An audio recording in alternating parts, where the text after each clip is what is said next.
This Notes. conference will now be recorded. So I think just as a pass down, we have the groups.io channel for fleet scale memory fault management workstream. And like I said in my email, we plan to start meeting for that April 25th. Everyone needs to send an email to that email address that was in body of my email to sign up for that and get the calendar preference whatnot set up for you. Meeting. Is that you, Walter? Okay. So yeah, you need to sign up by sending email from your email, and then finish up signing up in the email registration email that comes as a reply. That's the normal kind of mode of groups.io. So to make sure people don't sign up, folks who don't want to be signed up. Besides that, I don't think we have anything else. Main items for today is Anil Agrawal and Hiral, you're also, I think, co-presenter with him or collaborating on this. You wanted to present 2 topics that you're planning to present in the Prague Regional Summit. Is that right? That is correct.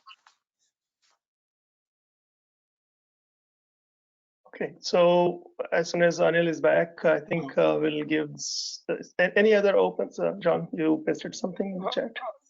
Yeah. I pushed something into the comments, which is basically the pass downs from the IC, which I take during each IC meeting, and so you guys can click on it. I can just go through it. It's a simple text file. But basically, there's now it has the typical blurb about the regional, and then second is the upcoming events. So there's going to be a tech talk on May 16th by the storage project, and a tech talk by hardware management on the May 17th date. So I believe you guys are presenting something during that phase. After that, there's an APAC Tech Day in July, and that's finished off by a China Day in August, and then we roll to the Global Summit. And then after each IC meeting, I list out all the specifications and documents and contributions which are going through the IC.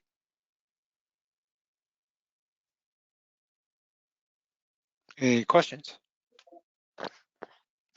And I provide a link here because you can actually put this link in your agenda, so you guys can go to this document and just read whatever pass downs from the last meeting. So looks like John, the specification we have been working on that Drew has been driving is not listed here yet, right? It has not been presented to the IC. These are presentations which have been presented at the IC meeting, and is going into the review and ballot cycle. Sure. I just want to confirm that that is what I'm reading. Is it correct? Right. So I don't know what day you've arranged with Mike Shield to actually present to the IC. Yeah. So let's. That needs to be done. Yeah. So I don't see. Yeah, that's one of the things. So Anil, that was one of the topics on the agenda today. But first, I wanted to give you a little time to present. You asked for time to present your topics that you are planning to give a talk on in the regional conference and seek some feedback from this group. So you want to do that first? Yeah. We can do it. It'll chew up the whole 1 hour, I guess. Unless you want us to just kind of not go through the literally, like we will present. Yeah. But So just okay. yeah, I did that because you wanted last week we canceled on account of Good Friday, and you wanted to have 2 sessions. But I think Let's do this we way. are okay with Keep, that. Yeah. let's keep the discussion only for first half an hour, whatever time. But you can, cut me off, cut Hiral and myself off, and then remaining half we should keep for our Sure. specification Sure. planning, right? Okay. So, Anil, do you want to just present one topic then instead of 2? Because that will be completed in 1 hour, 30 minutes. We can finish it up.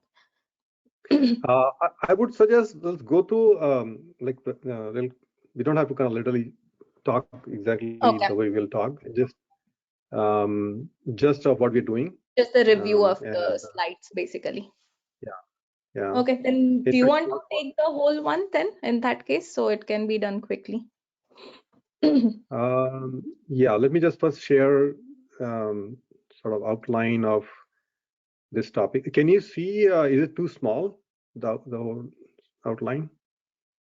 Or should I just go in one slide? Currently too small. It is too small, actually. Yeah. Go. Yeah, it is Okay. small. All right, so let me then go into the slide sort of mode, presentation mode.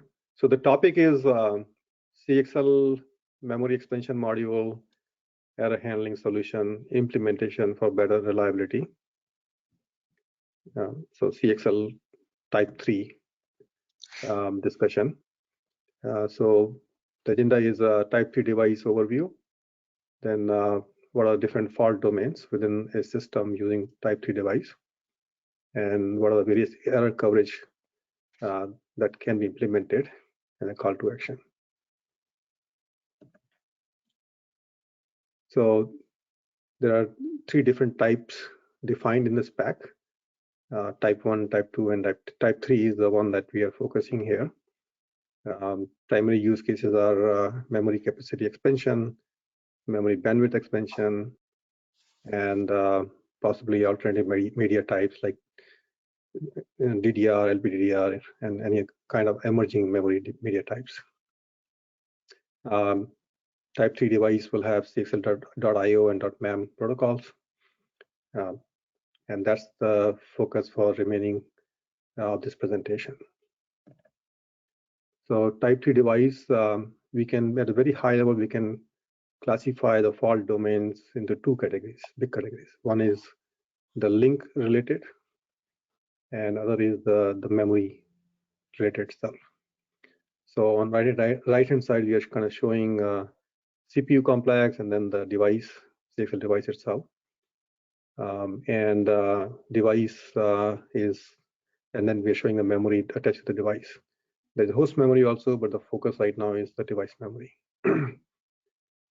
So on the links, we can, the various kind of fault that can occur are in the packet payload itself, the bit errors, bus faults, protocol errors, and possibly device internal errors that are reported through the link protocol.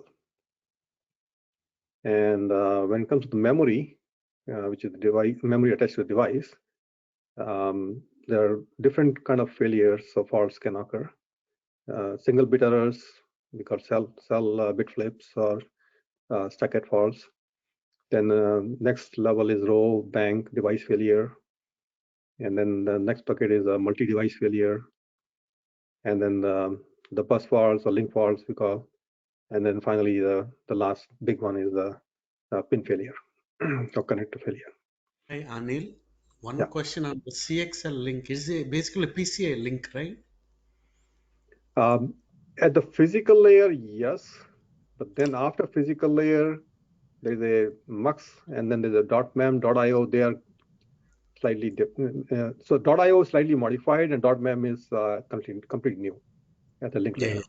Yeah, physical level is same, that the transportation. Yeah. Correct. Link layer and transport is where the difference is. Oh, they're called CXL link or general link. Okay. It's defined as CXL link because we don't want to say PCI link because it is a CXL protocol. Yeah. Okay. Right. And because we are talking in the context of CXL type 3 device, I think it's appropriate to say CXL link. Okay. So is this all in-band or out-of-band? You mean for the faults are For the fault, right? fault. I mean, how do you report them? Is that the question? Correct. Yeah. So let's come to the next slide, right? So we are kind of framing the problem. Okay, these are the fault domains. Now, what do we do, right? So what are different solutions out there? So let's focus on memory faults first, right? So single bit transient faults. This table a little bit busy, so let's walk through that. So the first column is all the fault types. Possible causes, we can read through that, and then I will focus on the last column, which is the RAS coverage or fault coverage or RAS features. So when it comes to single bit transient errors, typical fault coverage is through ECC, demand scrub, petal scrub. If it's a structured fault, still single bit, then we need to pay attention to more and maybe cover it through OS soft page offline, or sometimes even PPR might be useful here, although it's a little bit of overkill. And then row failure, typically PPR, could be chip kill, a little bit overkill, but that might be needed. Bank failure, next bigger fault domain, and chip kill kind of features are useful here for the single device. Same thing for device failure. And then when it comes to multi-device failure, like an example is a persistent failure already happens in one device, and then there's a transient event in other device, which can happen. And those kind of failures result into uncorrected error. So containment by poison concepts, MC recovery, hard page offline through the OS concepts are used there to manage those faults. And then the link command address fault or the link fault or bus faults using this parity protection. And when there's a pin kind of failure or the DIMM is not inserted properly and there's a misconnector, weak connector, loose connector, then typically they are detected in boot time itself. So boot time, memory training detection, DIMM map out, fault resilient booting concepts are being used.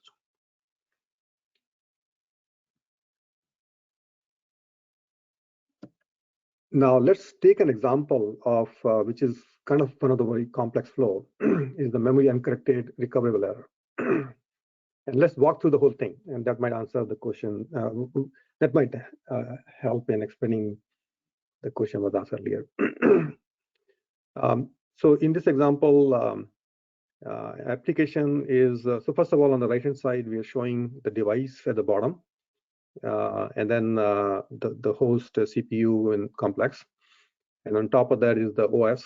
There's a CXL mailbox driver or Linux kernel, and the user space, user utilities to collect the logs and save the logs. So number one step, application requesting data from the device using CXL.mam M2S request. Second step, the device gets the request, device fetch the data from the memory and detects the uncorrected error. Now, in this case, device is going to return the data with poison bit using this CXL.mam protocol subordinate to master S2M DRS. And number four step, host CPU will then detect this poison bit with the data itself and trigger a machine check event. And the host machine check handler is going to attempt to recover by making, first of all, bad page, because that move command will never be completed. We never want to consume that poison data. So that page will be marked as a bad page. And then either kernel itself will kill the application, so the move command is gone, or it'll send a SIGBUS event. So we are still an exception handler, and then let the application then decide further recovery action. So this is the complete end-to-end flow in the case when there's an uncorrected error is detected. Now let's look at the reporting point of view. So there are two places where the reporting will happen. One is the point of detection, which is in the device itself. So device will, when detects the uncorrected error, is going to log a poison event in the event record. And now this record can be pulled by the user utility using a polling method, polling through this primary mailbox, or there could be an MSI as well, the interface.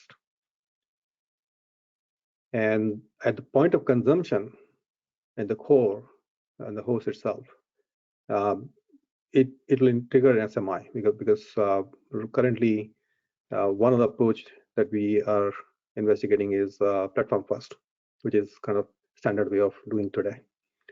So host trigger SMI, SM handler logs cell with a machine check event, and then passes on to kernel, and kernel then processes that the machine check logs and saves in the buffer. And the user's utility can capture these kernel logs, like edec log or SDMon or any kind of utility that is developed. Now the DIM location can be found in the event record that was read before in the pointer in this step 7. So this is how the end-to-end flow and then error reporting would work. So in this example, we are showing that as far as the pointer direction, error reporting is in band using polling method. And the point of consumption is also in band, but it is using firmware first, or platform first error handling, whichever terminology we use.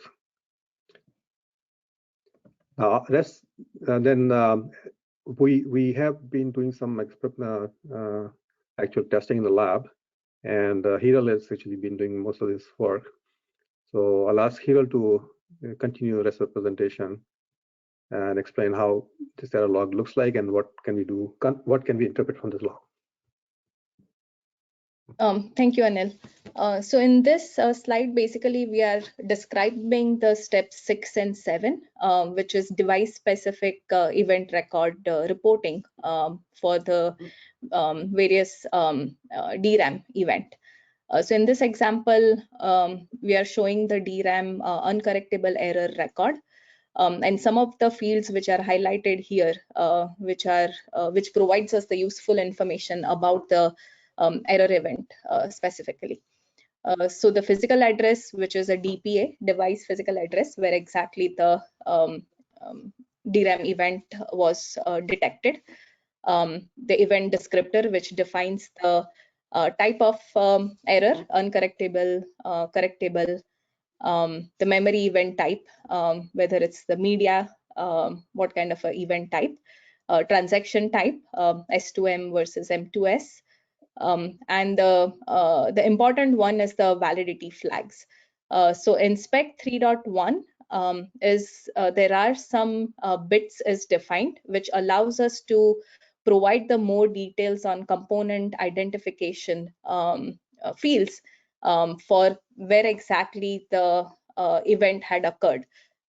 And the component identifier could be either could be a device specific or a vendor specific, where you this provides us the flexibility for vendor to define how do they identify where exactly which component had the error event. So in this example, if we take a look at the component identifier, this is basically a device specific component identifier. The first two the first byte basically defines what kind of event, whether it's the thermal event, whether it was a DRAM event. So in this case, it is notifying as a DRAM event. The second byte is basically an identification of the component. Here we are using a DIM SIL screen. So 42 is basically ASCII value for DIM B. So that is how we are identifying on which component exactly the event had occurred. Next slide.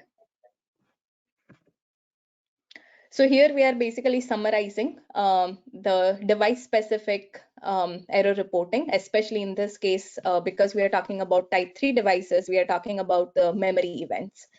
So it's summarized as an correctable error. The error reporting mode we are recommending to use as a OS first for correctable error. from the error reporting standpoint, it can be an user utility which can poll on the event records or event logs and provide the reporting mechanism, or the driver can be configured to have the MSI interrupt for once the threshold is hit for the correctable error, or depending on the rate that you want to report the errors, especially for the corrected error, to avoid sync flood mechanism, which can be implemented as part of an MSI handling also. Another one is an uncorrectable recoverable error. At the detection point, we are recommending to use the OS first. It can be same user utility can poll on the event record, or you can configure the MSI interrupt. But the data poison bit can be basically traveled along with the cxl.mem payload, which can be basically sent to the CPU core, and CPU core can detect the data poison bit as part of the consumption point for the uncorrectable recoverable error. So for consumption point, we are recommending to use the platform first as the mechanism for handling the error, and this can be handled as a machine check error for the error reporting point of view, and from an handling point of view, we can use the platform specific SMI and SMM handlers and continue with the recovery flows as the platform specific. Hey, one question. Is there any reason uncorrected platform first? And there are some silicon, like actually you cannot configure a correctable errors OS first, uncorrectable. Either you take that or this. Yeah, so that's let me answer that. So at the platform level, right, we are configuring platform first, not the OS first. The device level is where we are configuring OS first, and that flexibility is available today.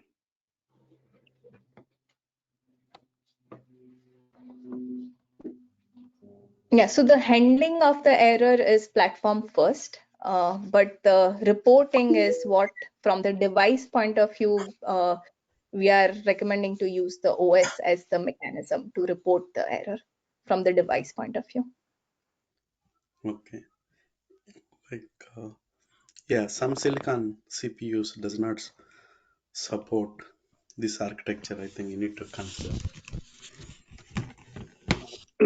Yeah, so maybe what we should do here, well, the third row, instead of saying device memory, we should probably say just memory uncorrected, because when it comes to the consumption point, it is part of the platform, like CPU, and this row is actually platform specific.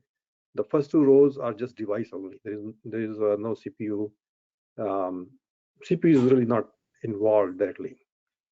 And therefore we can implement an OS first for device specific events, and then when it comes to the platform consumption point, we are implementing platform first. So we can achieve this type of architecture in existing platforms, existing implementations. In fact, that's what we have done right now.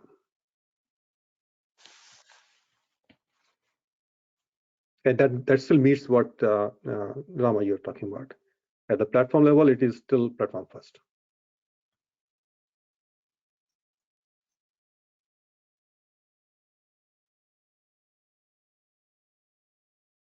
So then, hope that answers your question. Yeah. Okay. And then the rest of the presentation, here, I'll just kind of flash through the slides in the interest of time. So then we are getting into the link fault domain. So first we are kind of setting the stage for describing, okay, here is the CXL type 2 device at a very high logically, physical layer, link layer, transition layer looks like. And in the CXL, there's a flit concept defined. And there's a .mem and .io flits. So what kind of resiliency or data integrity capabilities exist is what we are showing here. So .io essentially is leveraged from the PCI spec, as I think Rama, you were pointing out. And in the .mem, there's a CRC, 16-bit added, and then the poison bit travels to this in the header of this .mem packet. And after that, we are talking about like, I think this is all pretty standard stuff, nothing exciting, nothing new. The bit errors are all handled through the correctable error schemes. And then the protocol errors uncorrected is a non-fatal fatal. And then device internal would be a viral or some sort of sync kind of concept being used here. Anil, on the previous slide, sorry for 1 second, on the previous slide, so the poison bit is showing in .mem packet as well as an IO packet, right? Which one do you talk about when you talk about the memory expander poison? Is it the .mem packet poison bit? Good. Yes, good question. Yep. Yeah. So so because there was a .mem protocol packet, right? So the once the device detects the uncorrected error, it logs that poison event, and then when it passes on to the CXL link here, it sets in the header .mem response sets that poison bit. And that poison bit, when on the host side is detected, whoever is processing the .mem packet will then translate that into an internal cached line level poison bit, and then travel and then send it out all the way to core. So that's how this poison bit will travel. Does that answer your question? Yeah. One more query is: does it mean that the IO packet EP bit is not set for memory poison? Yeah. So what happens is, because it's a .mem response going up to the CPU, right? So what happens is, after physical layer in the demux, the packet actually is further processed by .mem layer or .mem. I don't know, you can call silicon part flow, not .io. So .io will not even handle that packet because it's just packed as a .mem, right?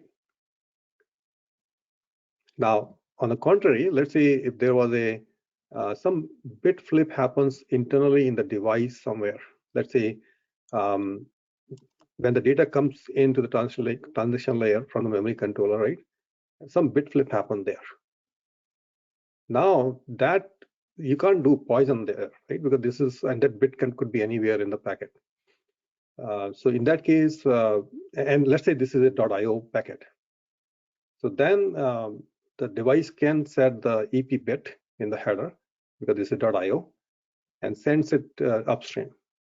And on the CPU side, the .io IP is going to process it, and it will find that not the link layer but the transition layer.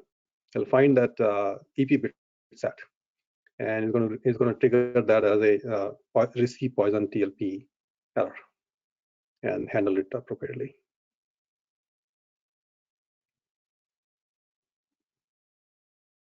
And that's a very important point. That's why we're going to highlight this poison concept as a part of .io, as well as poison concept part of .mem, to clarify that when there is a data poison as a result of memory uncorrected error is processed through this .mem poison bit, whereas the .io protocol, any kind of bit flip, that error forwarding concept, which is a very standard PCI spec, is done through .io packet.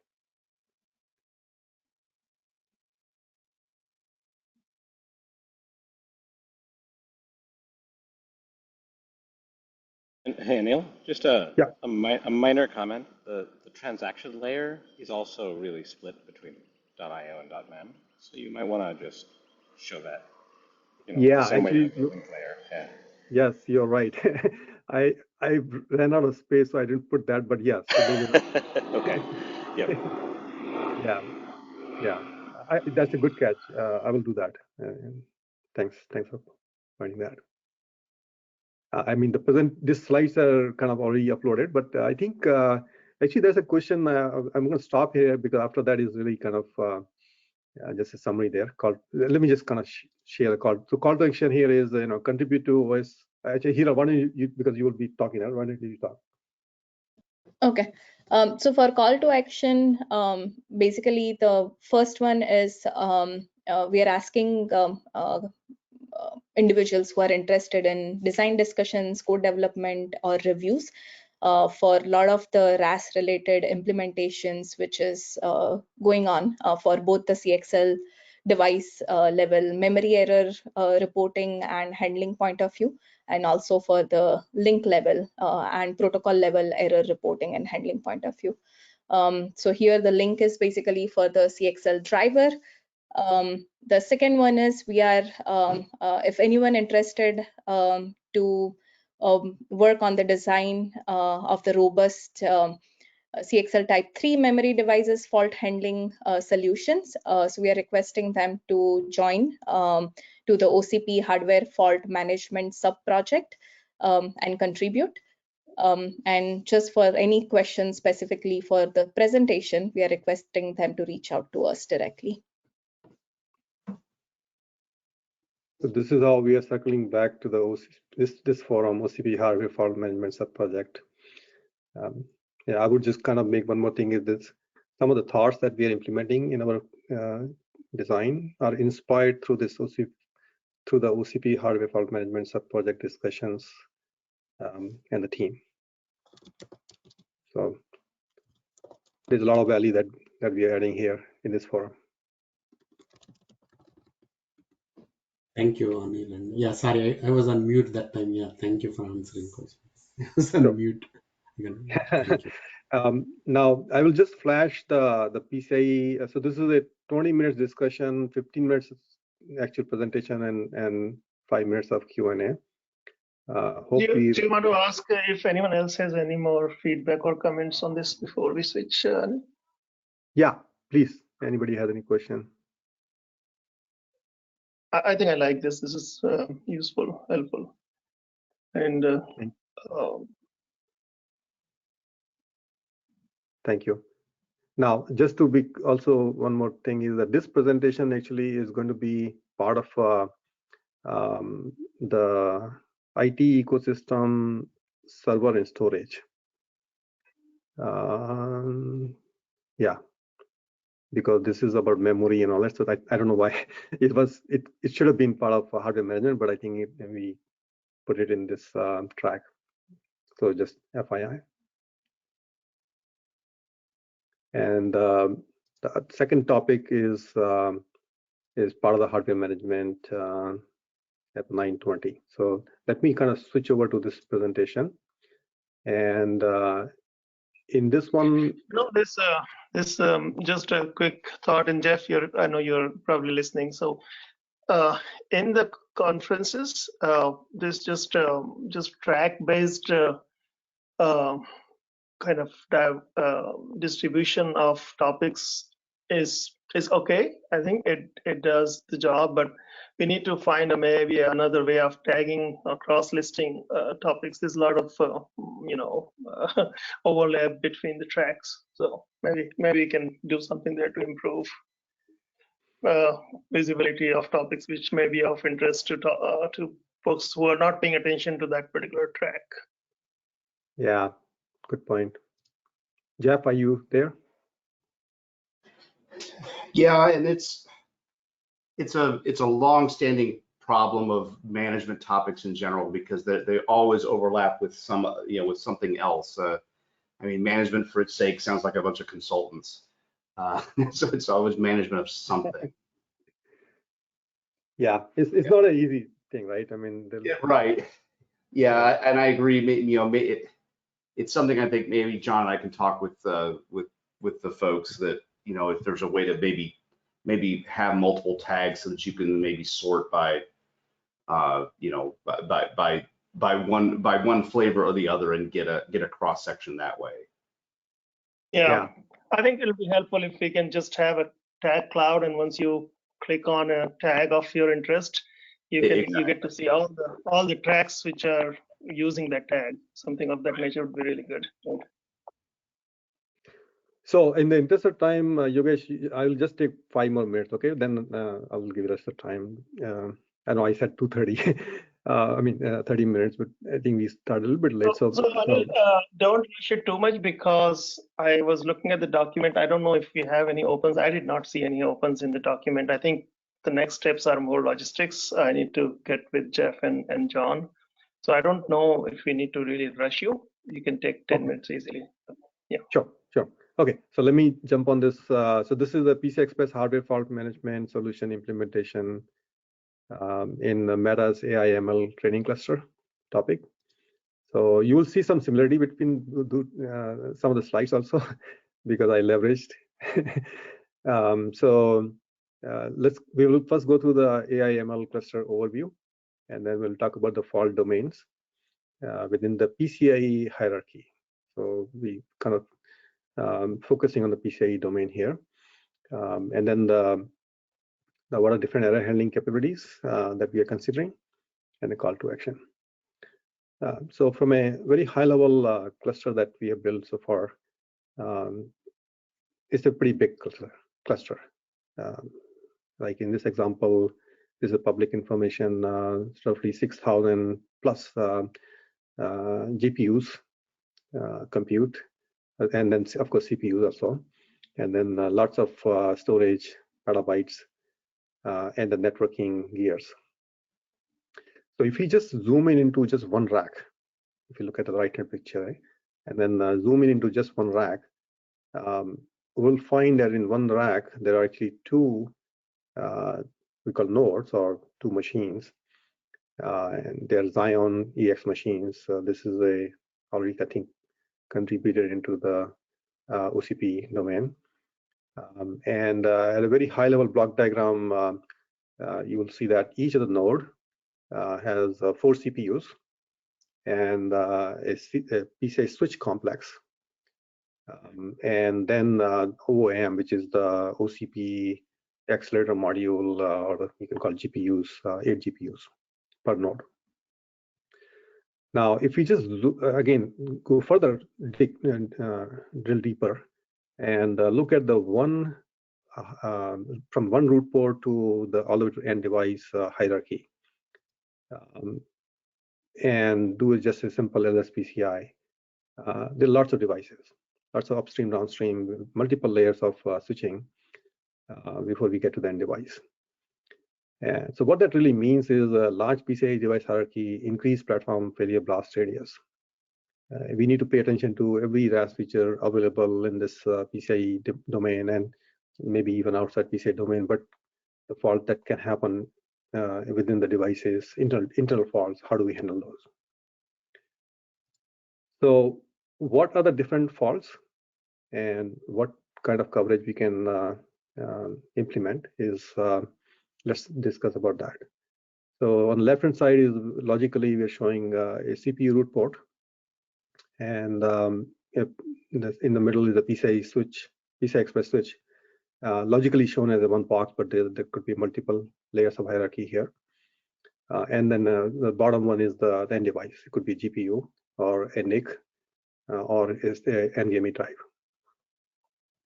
And I think I kind of touched that in the previous presentation also, like similar kind of thing. It could be fault could be bit errors, bus faults, internal errors. Now the internal errors actually is an interesting one in this case. There could be bit flips in the data buffers within the intermediate modules that remain undetected. What that means is that from a link point of view, right, those errors will not be detected. So how do we handle those? So we still need to report them somehow, and the ECRC is the concept which is already there in the spec, but typically in the standard hyperscale fleet, one socket designs, we don't use ECRC feature due to its own performance impact. But when it comes to these large clusters, ECRC becomes very useful, and in fact becomes like almost mandatory to use, even though there is a performance impact. So in the next slide, I will talk about, like, standard stuff that we just looked at also. And this is the one I just want to, I will walk through that. That's how the ECRC really is useful here. So let's take this example. There's the end device at the bottom on the right-hand side picture, and a PCI switch logical box, and the whole CPU with the memory and all that stuff, and then the kernel. And the platform-specific error handler is like you can call SM handler, or could be a BMC-based, and OS, AER error handler. So let's say host is trying to fetch some data from the device.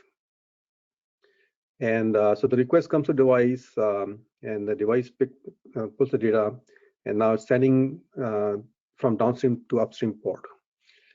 So the device is going to calculate the LCRC, and nothing has gone wrong so far. So LCRC is good in step 3. Now, as the data is arrives in the switch, before heading to the downstream port and then to the root port, there's a data flip happens called internal errors.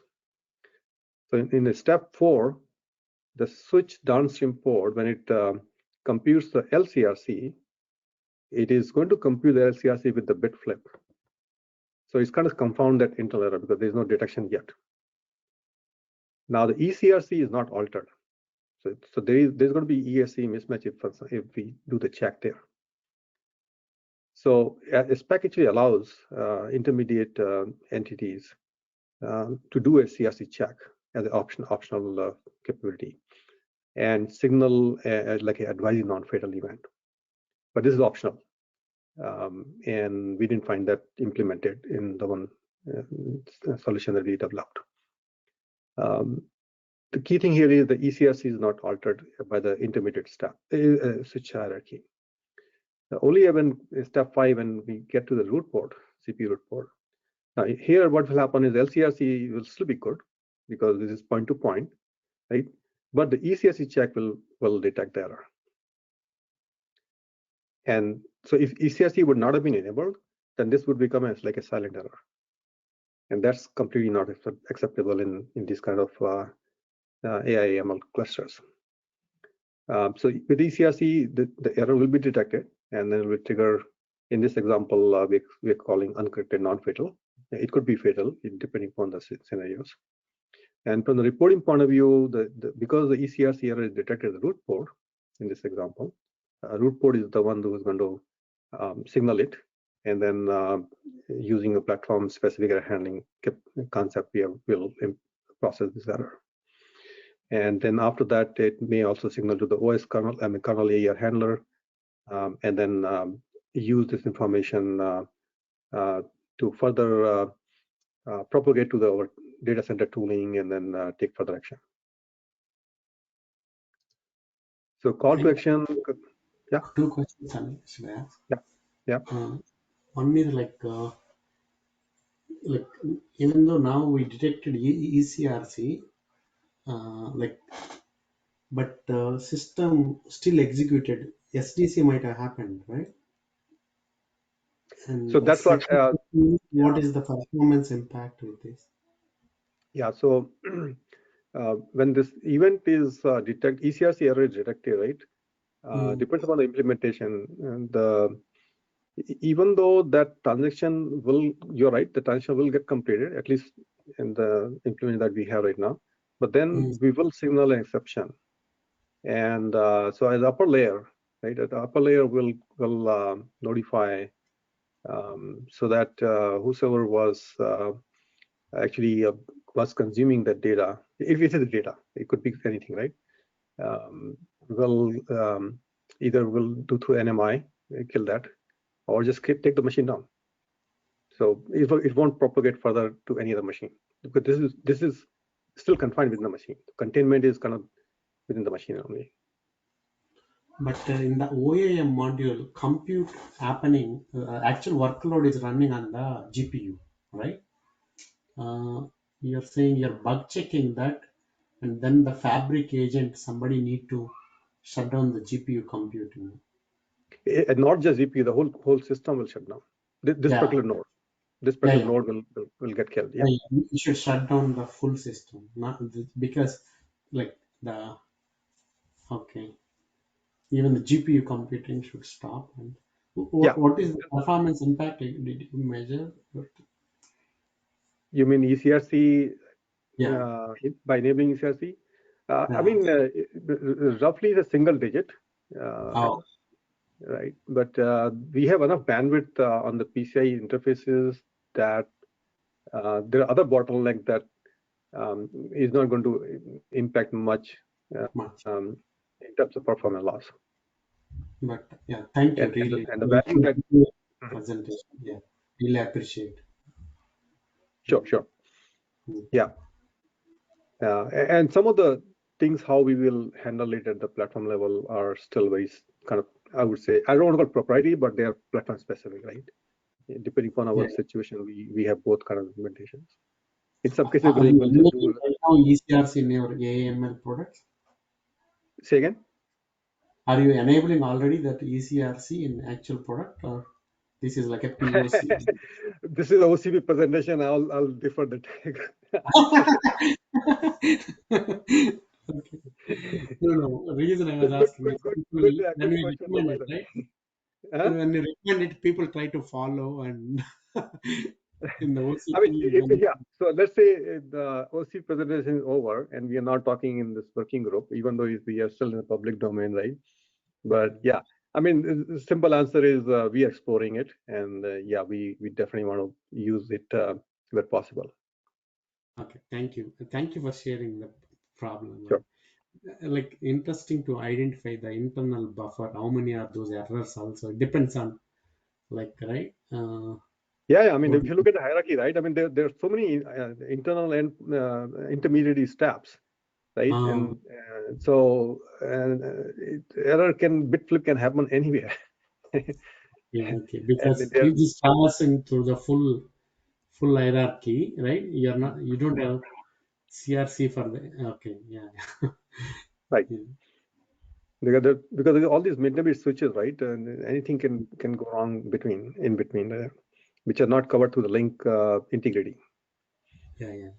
But yeah, good problem actually, right? Thank you so much. Sure. So just kind of call to action. Consider all the available PCI Express RAS features while developing AI ML clusters. Higher speed and scale deployment really increases the failure blast radius, and therefore this is important. And invest in developing diagnostics, remediation, repair solutions for precise fluke identification with minimal performance impact. We didn't really kind of dwell into this one, but this is also a very useful call to action here.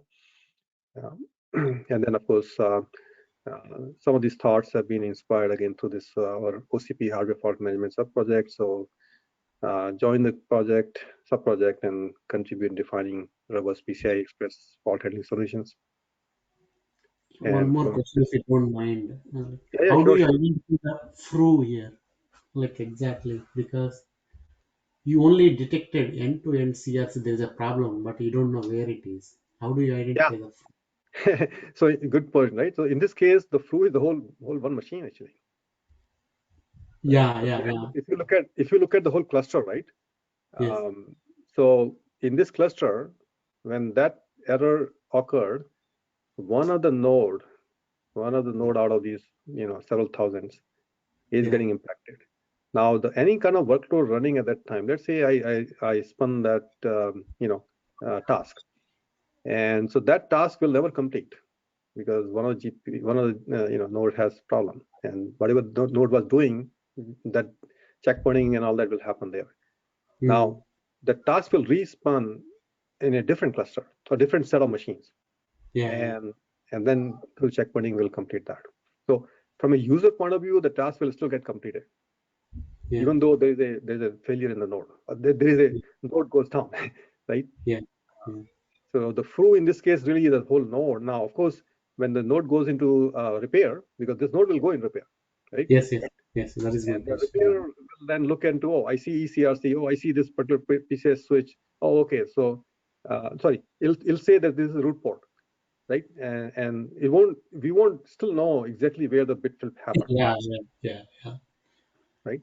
So we might land up in replacing the whole GPU in the PCI switch in this case, right? Because Okay. Or we'll just retry again, and then we don't see the fault, then we'll say, oh, this is a transient event, fine, we took care of it. But if it's persistent, then of course, then we will have to do, first replace GPU, see when. I mean, it's a trial and error then, because really, unless the vendor has provided some internal error logs for these kind of error detection, right, capabilities, then only we can precisely find, otherwise we can't. And that's what the call to action, right? That's a call to action, right? So, develop solutions where we can precisely identify these flows. Actually, it is good that you are talking this. Actually, I was thinking of discussing that in our OCP forum in generally, like, okay, like, hey, like after that PCI Express in AML becoming very critical. Okay, it's good that you're ahead. Thank you. Yeah. Sure. Yeah, there's a lot of things going on, and definitely we should develop more, solutions and kind of write down the problem statement and then brainstorm, right? What kind of solution we should put together, and we write even white papers. AIML is a big thing right now. So I think I'm done here, unless anyone has any question, comment.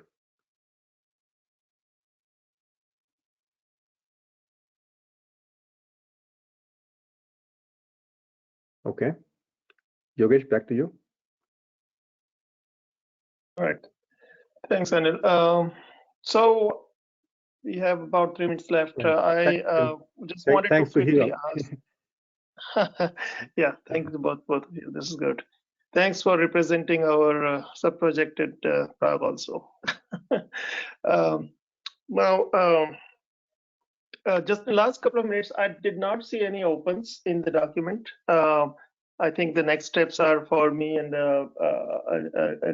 for me to talk to Jeff and John and schedule ourselves in the hardware management and IC meetings. If there are any last minute comments or any edits that anyone feels that are still needed in the document, please leave a comment so we can accommodate that. Otherwise, we'll move forward with the next steps for that. This is awesome.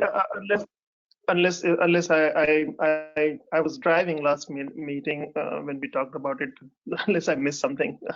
So please. Yeah, this is very good news, Yogesh. I mean, kudos to the rest of the team, right? It has been a pretty long journey and complex spec to put together. And I think I would say journey just began. Yeah, like we thought, how long ago was that? 2 years. That there will be several little work streams that will have to spawn off of this, and I think we are at the stage now where we identified those. FMFM is going to start. You are going to investigate the error injection also. We look forward to your white paper or one pager on that. And embed our association with CSM. We need to continue to push for all those things. So, yep, I totally share your sentiment here, Anil. Yeah, and you were there in the beginning too. Yeah. I think some error injection front, you'll hear more about, little more about that May 17th event, little bit. I think, yeah. Yeah, I think next week let's talk about. Yeah, next week. Let's talk about what we want to present in that tech talk. Maybe we can set the stage for our next steps in that. Yeah, there is some work I'm doing. I'm not talking in the tech talk, but the work I'm doing, we represented there. Once that is public, we can talk more. Sounds good. We are right on time. I don't want to be. One thing I hate to do on Friday is to be between Vilas and his dry martini. So I just poured it, Yogesh. Good timing. I smelled it. You guys hadn't started already? I want to want to request, Vilas, next time you pour, put it really close to the microphone so we all can hear. Yeah, makes sense. No, You want to give some yeah. blast? I'll unmute You want for to the get some shaking, blast? right? It's shaking, so you know, yeah. Yeah, that's our reminder. Meeting is over. All right, thanks everyone. Have a good weekend, everyone. Have a good weekend. Okay, Bye bye. Bye bye.